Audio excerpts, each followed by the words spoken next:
ಹಾಗಂತ ನೀನು ಅಪಾರ್ಥ ಮಾಡಿಕೊಂಡು ಬೇಜಾರು ಮಾಡ್ಕೊಳ್ಳೋ ಅಗತ್ಯ ಇಲ್ಲ. ಇದೆಲ್ಲ ಸಲನೂ ನೋವಿನ ಕಣ್ಣೀರಾಗಿರಲ್ಲ. ನಿನ್ನ ಮದುವೆನೇ ಒಂದು ಕನಸಾಗಿತ್ತು. ಆ ಕನಸು ಸಾಕಾರ ಆದಾಗಲೂ ಕಣ್ಣು ಒದ್ದೆ ಆಗತ್ತೆ.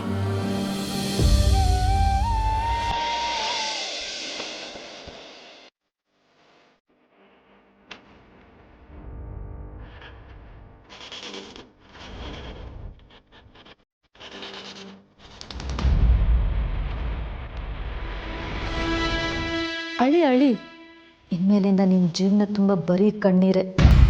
ನಿಮ್ಮೆಲ್ಲರ ಕಣ್ಣೀರು ಹೊಳೆಯಾಗಿ ಹರಿಯೋದನ್ನ ನಾನು ಹೀಗೆ ಫೋಟೋದಲ್ಲಿ ಕ್ಯಾಪ್ಚರ್ ಮಾಡಬೇಕು.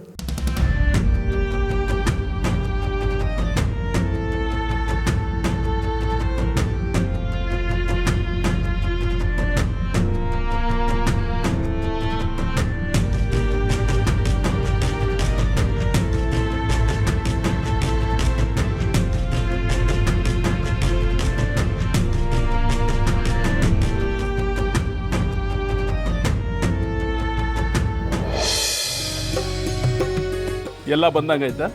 ಹಾಂ, ಈಗ ತಾನೇ ಗೌರಿ ಪೂಜೆ ಮುಗೀತು ಶಾಸ್ತ್ರಿಗಳೇ. ಬರೀ ಎಲ್ಲರೂ ಬಂದಾಗಾಯ್ತಲ್ವಾ? ಹೌದು ಶಾಸ್ತ್ರಿಗಳೇ, ನಾವೆಲ್ಲರೂ ರೆಡಿ ಇದ್ದೀವಿ. ನಾನು ಹೇಳಿದ್ದು ಹುಡುಗನ ಕಡೆಯವ್ರ ಬಗ್ಗೆ. ಕಾಶಿ ಯಾತ್ರೆಗೆ ಹುಡುಗ ತಾನೇ ಬೇಕು, ಹುಡುಗನ ಕರ್ಕೊಂಬನ್ನಿ. ರೆಡಿ ಆಗ್ತಾ ಇದ್ದ, ಇನ್ನೂ ರೂಮಲ್ಲೇ ಇದ್ದಾನೆ ಅನ್ಸುತ್ತೆ. ಕರ್ಕೊಂಡು ಬರ್ತೀನಿ ರೀ.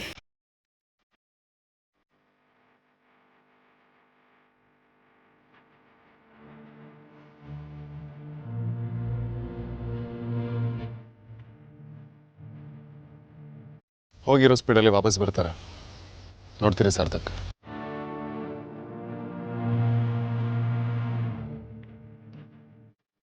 ರೀ, ಗೌತಮ್ ರೂಮಲ್ಲಿ ಕಾಣ್ತಾ ಇಲ್ಲ.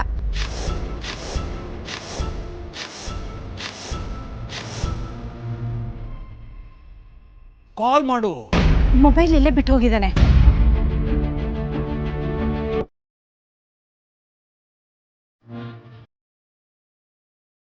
ಅಲ್ಲೇ ಆಚೆ ಈಚೆ ಎಲ್ಲಾದರೂ ನೋಡಬೇಕಿತ್ತು. ವಾಶ್ರೂಮ್ಗೆ ಏನಾದರೂ ಹೋಗಿರ್ಬೋದೇನೋ. ನಾನು ಎಲ್ಲ ಕಡೆ ನೋಡ್ಕೊಂಡು ಬಂದೆ, ಅವನೆಲ್ಲೂ ಕಾಣ್ತಿಲ್ಲ. ಏನಮ್ಮ ಹೇಳ್ತಿದ್ದೀರಿ ನೀವು? ಮುಹೂರ್ತಕ್ಕಿನ್ನೂ 1 ಗಂಟೆನೂ ಬಾಕಿ ಉಳಿದಿಲ್ಲ, ಈಗ ಹುಡುಗ ಕಾಣಿಸ್ತಿಲ್ಲ ಅಂದ್ರೆ ಏನದ್ರ ಅರ್ಥ? ಮೊದ್ಲು ಹೋಗಿ ಹುಡುಗನ ಹುಡುಕಿ ಎಲ್ರು.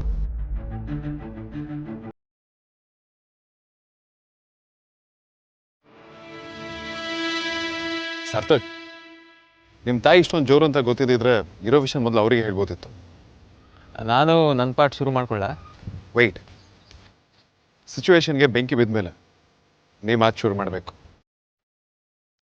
ಆಗಲಿ ವಿಕ್ರಾಂತ್ ಮದುವೆ ಹುಡುಗ ಅಂತ ಕರ್ಸ್ಕೊಳ್ಳೋದಕ್ಕೆ ಒಂದು ಬೆಲೆ ಬರೋದು. ಇನ್ನೊಂದು ಟೆನ್ಷನ್ ಬಿಲ್ಡ್ ಆಗಲಿ. ಬೇಕಾದಷ್ಟು ಬಿಲ್ಡ್ ಆಗುತ್ತೆ. ಮದುವೆ ಹುಡುಗ ಕಾಣ್ತಿಲ್ಲ ಅನ್ನೋದು ಯಾವಾಗಲೂ ಬ್ರೇಕಿಂಗ್ ನ್ಯೂಸೇ ಅಲ್ವಾ? ಎಸ್, ಬಟ್ ವಿಕ್ರಾಂತ್ ಯಾಕೆ ಇನ್ನೂ ಬಂದಿಲ್ಲ? ಇರಿ, ಕಾಲ್ ಮಾಡ್ತೀನಿ.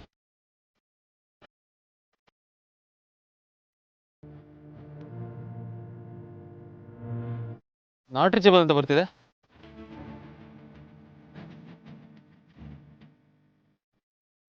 ಛೇ, ಈಗಿನ ಕಾಲದ ಹುಡುಗರಿಗೆ ಜವಾಬ್ದಾರಿನೇ ಇಲ್ಲ. ಮದುವೆ ದಿನ ಹುಡುಗನೇ ಕಾಣ್ತಾ ಇಲ್ಲ ಅಂದ್ರೆ ಏನಿದು ಹುಡುಗಾಟನ? ಏನ್ ಅರ್ಥ ಮಾಡ್ಕೋಬೇಕು ನಾವೆಲ್ಲ?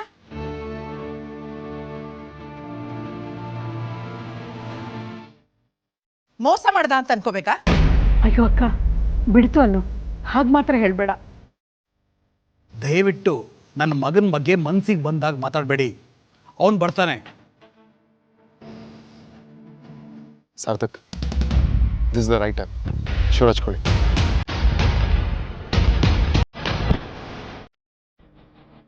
ಗೌತಮ್ ಬಂದ.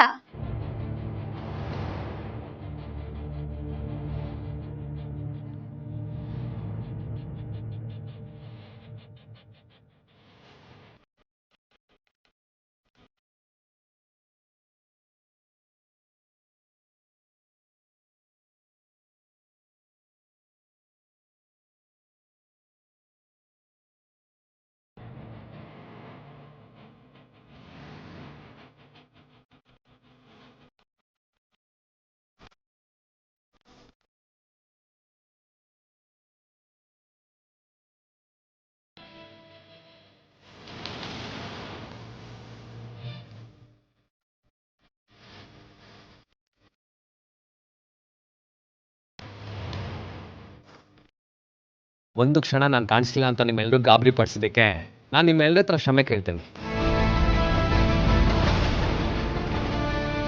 ಆರ್ತಿ ಅವ್ರಿಗೆ ಮಂಗಳೂರು ಮಲ್ಲಿಗೆ ಇಷ್ಟ ಅಂತ ತರಕೋಗಿದ್ದೆ. ಮಧ್ಯೆ ಯಾವುದೋ ಜಾತ್ರೆ ಅಂತ ಟ್ರಾಫಿಕ್ ಜಾಮ್ ಆಗಿ ಲೇಟ್ ಆಗೋಯ್ತು. ಅದಕ್ಕೇನಪ್ಪ ಅರ್ಜೆಂಟ್ ಇತ್ತು, ಮುಹೂರ್ತಕ್ಕೆ ಜಾಸ್ತಿ ಟೈಮ್ ಇಲ್ಲ, ಕಾಶಿ ಯಾತ್ರೆ ಬೇರೆ ಆಗಬೇಕು, ಬೇಗ ಹೋಗಿ ಬೇಗ ರೆಡಿ ಆಗ್ಬೇಕು ಬಾ. 2 ನಿಮಿಷ ಇಲ್ಲಿ ಇದ್ಬಿಡ್ತೀನಿ ಮಾವ. ಆತೆ ಹೂವು ತಗೊಳ್ಳಿ.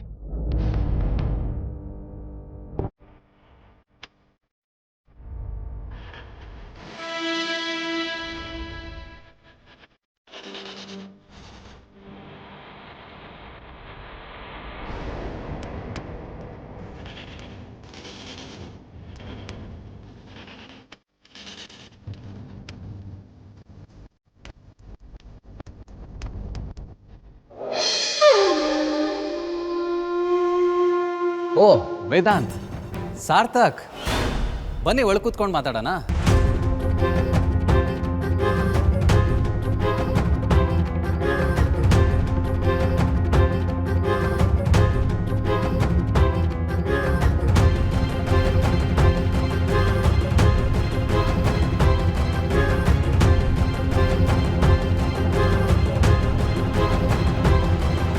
ಇವತ್ತು ಸ್ವಲ್ಪ ಲೈಟಾಗಿ ಚಳಿ ಇದೆ, ಕಂಪ್ನಿ ಕೊಡ್ತೀರಾ? ಹೇಗೋ ತಪ್ಪಿಸ್ಕೊಂಡೆ.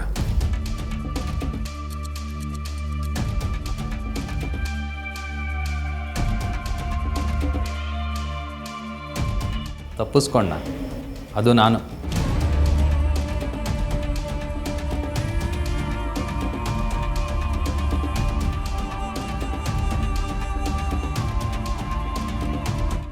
ಅಷ್ಟಕ್ಕೂ ನನ್ನ ಹಿಡ್ಕೊಂಡು ಹೋದವ್ರು ಯಾರು?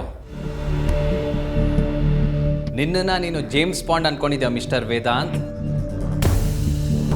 ಕಿಡ್ನ್ಯಾಪ್ ಮಾಡ್ತಾನಂತೆ, ಕಿಡ್ನ್ಯಾಪ್. ಕನ್ನಡಿಲಿ ಒಂದ್ಸತಿ ಮುಖ ನೋಡ್ಕೋ. ಸಾರ್ಥಕ್, ನಾನು ನಿಜವಾದ ಮುಖ ನೋಡಿರೋದು ವೇದಾಂತ್ ಮಾತ್ರ. ಆದರೆ ಇವತ್ತು ಆ ಅದೃಷ್ಟ ನಿನಗೂ ಬಂದಿದೆ. ಬರೀ ಬಿಸ್ನೆಸ್ ಅಂತ ಓಡಾಡಿ ನಂಬರ್ 1 ಆದರೆ ಸಾಲದು ಮರಿ.